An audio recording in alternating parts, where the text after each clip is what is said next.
Welcome to the War Zone. It's about the warrior stories.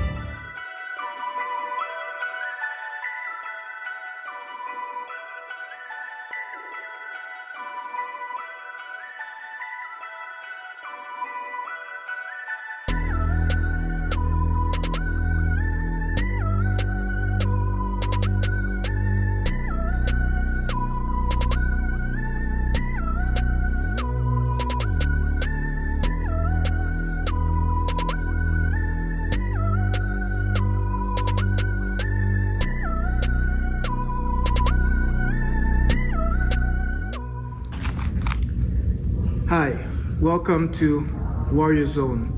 My name is Ulyss, and today I have a special guest, Omini. Omini, yes, How you sir. doing, my friend? Very well, Ulyss. Well, today we're having this conversation at the SCDAA 53rd Annual Conference. Correct. And we are in Chicago, Chi-Town. Big shout out to Chi-Town. O Block. Yes, and so we're having a conversation about sickle cell. Let the viewers know a little bit about yourself and what is your sickle cell story. Yeah, that was very lame of me to say O Block, by the way. I promise that I'm not a weirdo. But my name is Omini Ewah. 37 years old. I'm a warrior, SS. I'm a registered nurse. I also have my MBA. I work as a nurse case manager. I've also done some entrepreneur work, co-founding a hair products brand with my sister, Obia Naturals. And yeah, just wonderful to be able to meet someone like you and to be able to connect with your audience. Yeah. So I'm gonna come back to the fact that you're a registered nurse. Sure.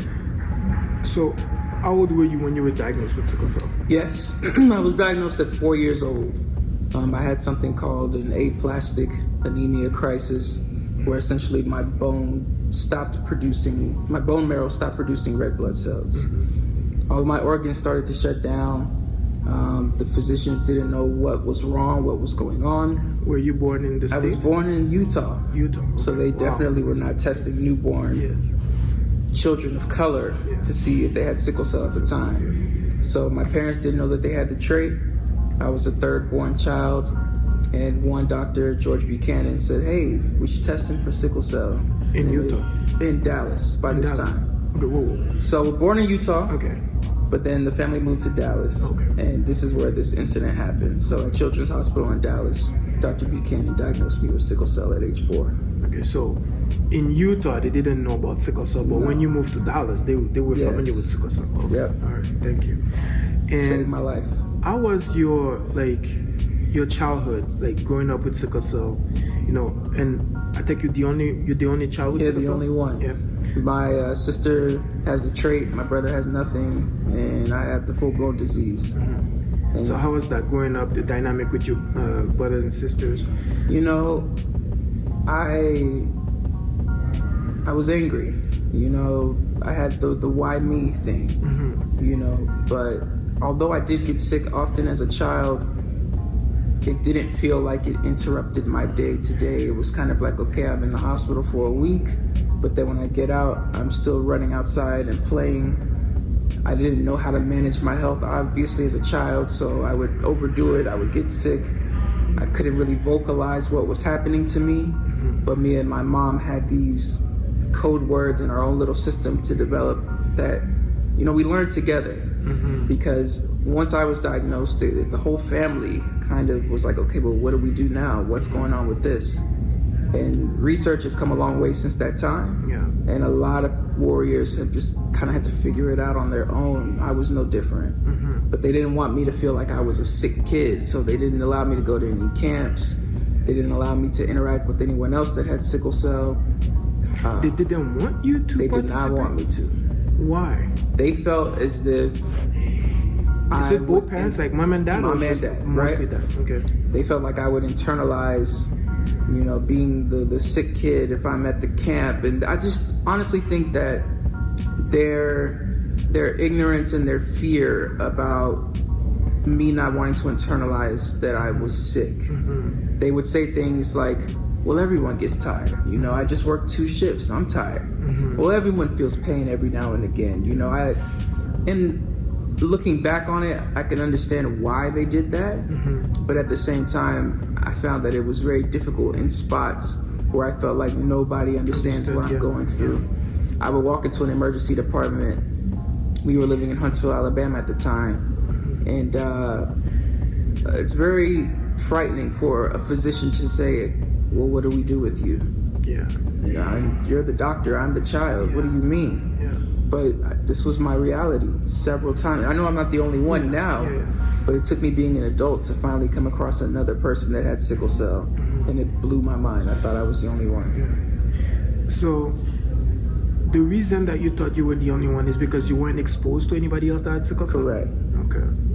And so how old were you when you actually was exposed with somebody else that had sickle cell? I was around the age of 19, and I went to a church camp, and someone else at that church camp had sickle cell, and I stared at them like they were a unicorn. I couldn't believe it, like they were an alien. But in us sharing our experiences, I'm like, no, this is real, and what I've gone through isn't just unique to me, and that made me feel so much relief. Like, wow, okay. In a good and a bad way at the same time. Right. It was a powerful experience. And as I continued to get older in my 20s and into my 30s, I started to seek out more warriors and try to learn more and have more of a connection with other warriors. And it's been very rewarding. So what would you tell your parents now with the experience that you had and the knowledge that you acquired compared to back then? Like what your parents were trying to put in you, even though the source of it was good, but it might have done some bad at the same time. Right. So what would you have to tell, like, your younger self now? If you were to speak to your younger self now, what would you tell them? Sure, that you can build resilience in multiple ways.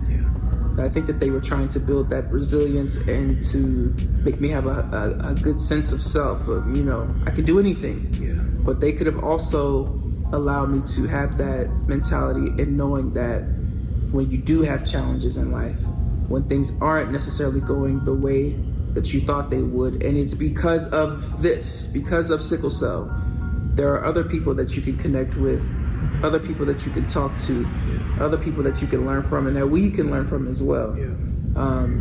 So I think that would be what I would say to them if I could go back. And also, I think one thing I would add to this is that not to be afraid, because I think there's a lot of issue with identity with sickle cell, because what I find that was challenging in the sickle cell community is that there's not a lot of people that want to come out and talk about sickle cell openly. Right. In so many different things, like, in relationships, in the employment sector. Right. Like so many different levels. Like, you're not gonna come, like, on a date and then you meet this girl and then, your first 3 dates and you tell her, like, what, I have this. Like, it's not something that we, like, openly talk about. And I think we need to start coming out, if I want to use that term, right. Coming out of that shell and not being ashamed or having any negative thought about it, because this is not something that you acquired. You know what I mean? It's like, right. It was passed on to you at birth. So we didn't choose to have sickle cell. Sickle cell chose us. Right. So now we have to kind of look at it as like, there's a sense of power in it, because not too many people can go through what we go through. Facts. And survive. Facts. So it's like, we have to take pride in that. And one thing I tell people is, like, sickle cell has been around since the pharaohs. Right. And we in 2025, and they still don't have a cure for sickle cell. Right. They still don't have a way to manage it properly. You know what I mean? And there's one medication for sickle cell, which wasn't a sickle cell medication in the first place. Right. So it's like, we haven't gone far. Because and when there was another one that was out, Pfizer pulled it off the market. Yeah. So there's been a lot of challenges. Lack of funding, lack of awareness, lack of education, and like we were briefly discussing, systemic racism has been our biggest challenge. But no one wants to claim that. They don't want to talk about that. But it's evident, it's everywhere, it's rampant. I tell people all the time, if I could be a superhero, my superpower would be to give people a 30-second crisis.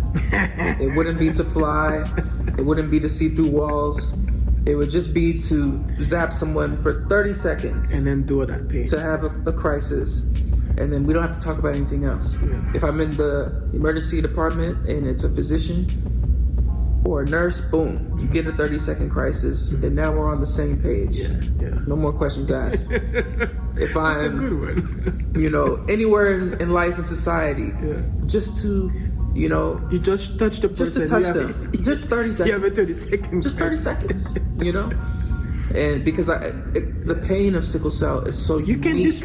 You can describe it. That's the part about it that makes it so difficult. It's amazing. It's because you cannot, there was a commercial that the SCDAA came out with, I think 2 years ago, when there's a man walking on fire.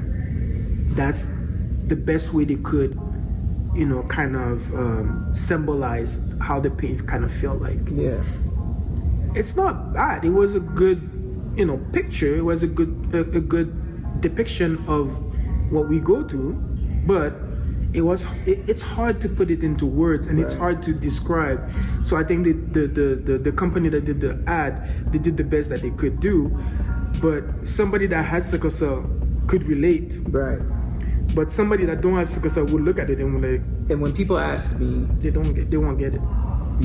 It's such a unique experience. It doesn't feel like a paper cut. It doesn't feel like bumping into something. It doesn't feel like a burn per se. It doesn't feel like there are elements, right? So it can be throbbing, it can be stabbing, but it's such a unique presentation that I instantly recognize it as sickle cell pain versus other types of pain. Yeah, but it's all those different way you just describe pain. It's all of those things in one. Right. And that's why it's hard to describe, because it can manifest in any way. Exactly. That's true. And in any location. There was a girl, she was probably 8 years old, 7 to 8 years old when I met her, and she was younger than that. Anyway, long story short, she's Caucasian, she has sickle cell, and she describes sickle cell as having fire in her body. So it's like, if imagine that you got burned, like you touch somewhere that's hot, that you burn, like a 3rd-degree burn. Right. But that burn, you feel it everywhere you have blood circulating in your body. For a child to describe that pain like that, I was amazed. Right. But it's still to show you, like, even as a child, she had imagination. She could come up with a way to express it. Can I be honest with you? It was still not a way to describe it, Yeah. That's the thing, right? Some people will say, oh, it feels like an elephant is stepping on your back, but no one has a reference for what it actually feels like to have an elephant step on your back.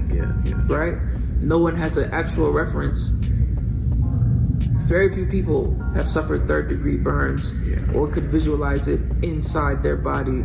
It's hard to get someone to truly grasp what we have gone through when there's not something that you can refer it to, that it's like, oh, okay, I know what that feels like. I've had this experience before. But I'll give you an example. I broke a bone, and I know what broken bone feels like. Right. And I know what a sickle cell pain feels like. Right. And a broken bone was nothing to me. Like, when I say it was nothing, I broke my arm. I got up. I shook my arm as if like I could put it back together. Yeah. And then I drove, went home. I put some ice on it, and I took some Tylenol, and I went to bed. Yeah. The next day, my arm was like big like this. I'm like, shoosh, okay, something is wrong. So I went to the hospital. As soon as I got to emerge, I didn't even have to go to triage. The nurse saw me, rushed me right away. Wow. The treatment I got from a broken arm was what I wish I could get when I have a sickle cell crisis. Wow. So when I have a sickle cell crisis, I wait. Wow. The fastest they will take care of me, it's an hour wait. Yeah. Okay, that's the fastest.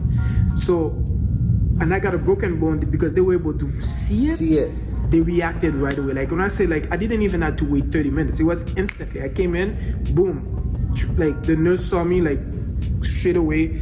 I bypassed, like I went from triage to get at the admission. Like everything was done, like, you know, instantly, like really fast. Right. It didn't take 10 minutes.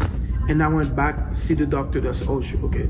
So we have to do an x-ray. You have to put you in that cast. We have to do this. We have to do that. Right away, they took care of me. And they offer me pain meds when I have a crisis and I'm asking for pain meds, and then they will say, like, I'm not comfortable to give you this. Right. I'm not comfortable to give you that. Right. But I didn't ask for anything. They offer it to me because they can imagine the amount of pain that I'm in. And that pain was nothing compared to my sickle cell pain. Imagine that. And it's like with sickle cell, Because we're you not can see even it. believed, Yeah. you know? And it's a very humbling position to be in, an extreme amount of pain, being vulnerable, and looking to a stranger for care and compassion, and being denied that, and someone saying, I don't believe you, or you're here for nefarious reasons, or the amount of pain that you would have to go through for a 2 milligram push of Dilaudid, it is so not worth it. Yeah. Keep it.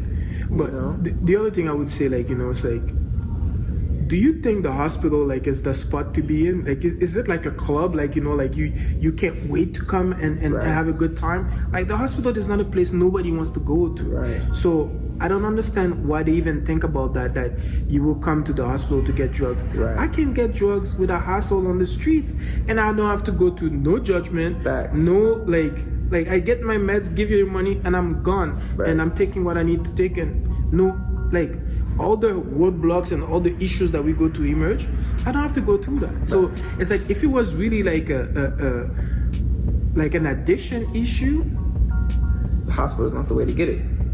exactly. Right.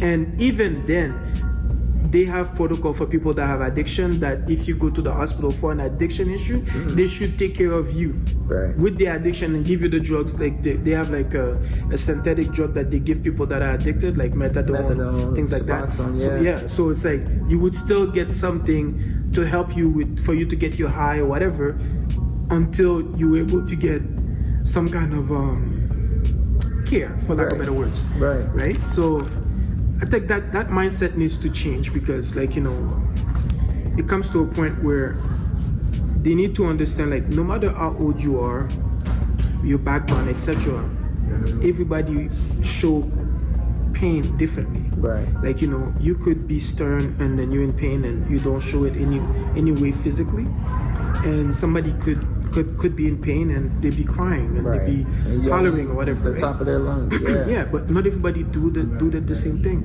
And another thing I wanted people to understand too, it's like, imagine you were born in pain. Right. So when you come to a certain age, you don't manifest that pain the same way, because you learn how to channel that pain, and you learn how to deal and to be able to function. Did your sickle cell pain change over time? Did it affect you in different areas as you got older? Yeah. Same here. So when I was growing up, like, my crisis usually started in my belly. Me too. And then now my crisis started in my lower back. My lower back, my legs. That's where Yeah, usually for me, my shoulders, my elbows, but yeah, like, it's almost never in my belly now, but as a child, it was in the belly always. Yeah. It's changed over time. Yeah. It's like, I don't know, it's like a silent partner that is always there and it grows with you, and you kind of learn how to live with it. And for me, the biggest thing is quality of life. You know, I What do you have mean to by have a quality of life that I deem worthy of living. I don't want to be, and I don't want to knock anyone for how they choose to live their life or where their situation is. I know at different times I was in different headspaces, different things going on.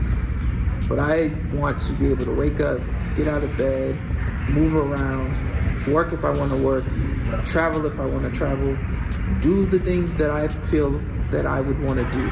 That is my goal. That is my litmus test. That is how I gauge if I am managing my sickle cell well, or if the sickle cell is getting the best of me, based on my ability to do my daily activities. Yeah.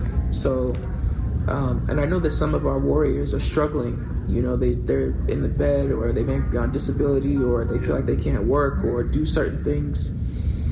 And I would just say to those warriors to have an assessment of your entire life. Do you have the proper medical care? Are you connected with the right doctors in a sickle cell center? Are you on top of your medications and being compliant? You know, are you staying hydrated? Are you doing everything that you could be doing to give your body the best chance? Yeah. You know? Yeah. So I really think it's important that we have qualities of life worth living, and that it's not just about, oh, I'm in pain every day. Yeah. Yes, I'm in pain every day, but I'm still gonna jump on that flight and do what I need to do. But I think you have to have a goal. You have to want to do things outside of, you know, your comfort zone. And I know it's not easy, don't get me wrong. Like, you know, there's days like, you know, I cannot even literally get out of bed. Right. So I understand if you are at that stage, that's where you are, you cannot get out of bed. Take it one day at a time. Today I cannot get out of bed. I'm going to take my medication around the clock.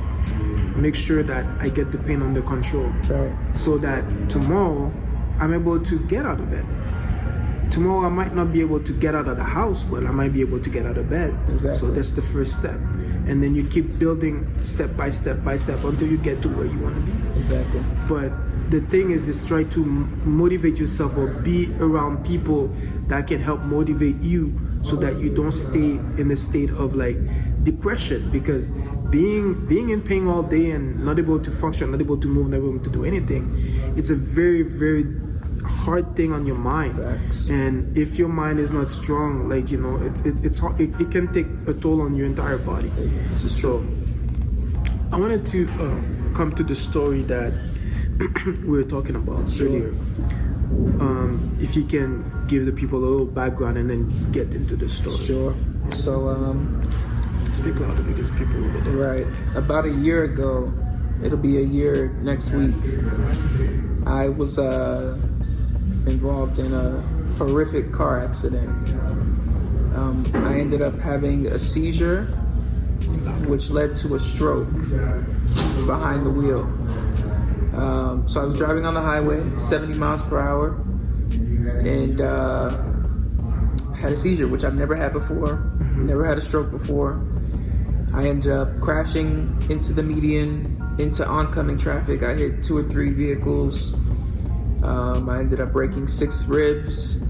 I broke both of my legs and my pelvis.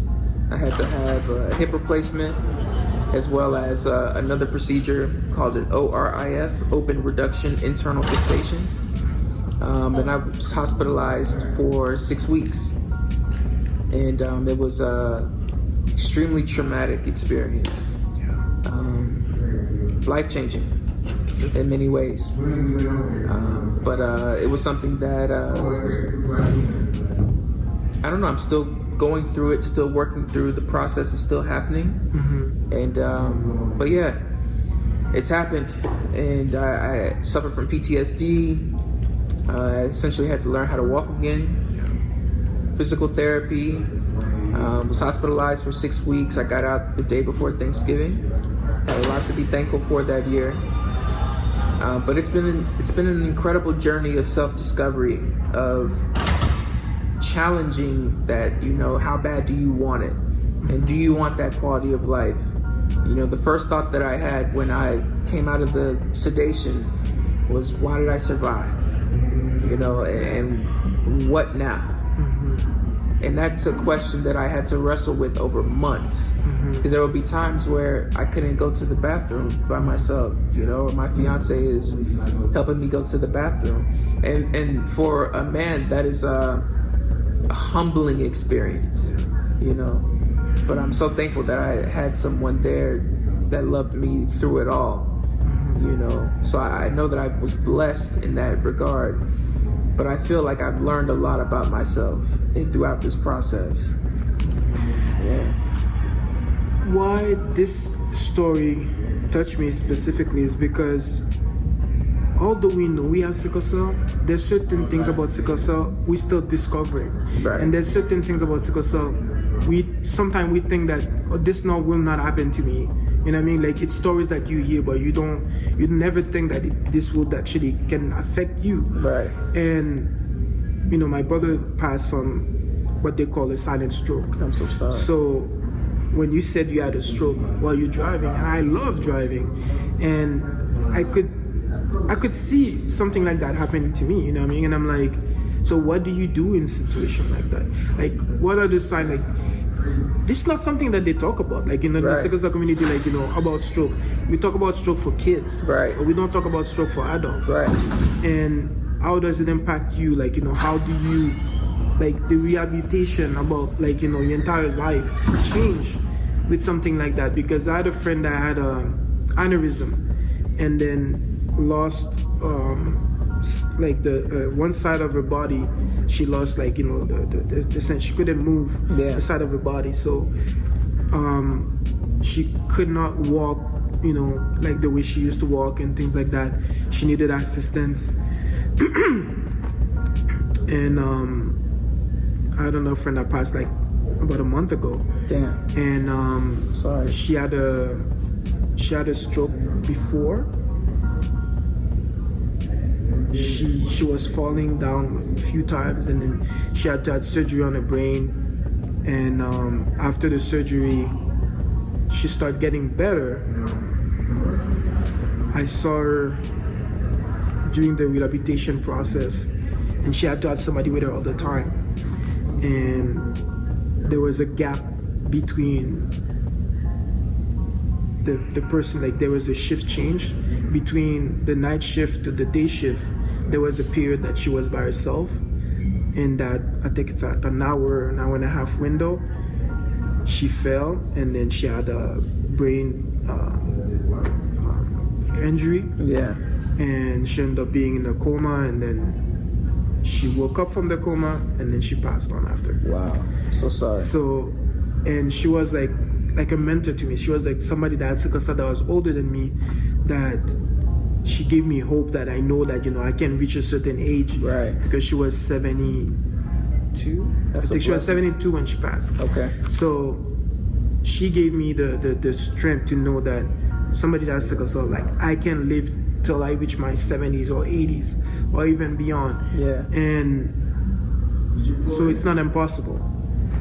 But to see her, like somebody that was close to me, go through strokes and go through all those challenges, and I'm like, a lot of us go through those things, and then, you know, it's not something that is well known, and it's not something that even in the medical sector they don't really talk about. They don't really address it until it's too late. Right. You know? Until it happens. So yeah, so it's like, and I'm happy that you survived this, and you know you're healthy, you're going towards the right direction. For sure. And I wish you all the best and nothing but, you know, good health. I appreciate it. And you know, keep fighting. You know, we are warriors.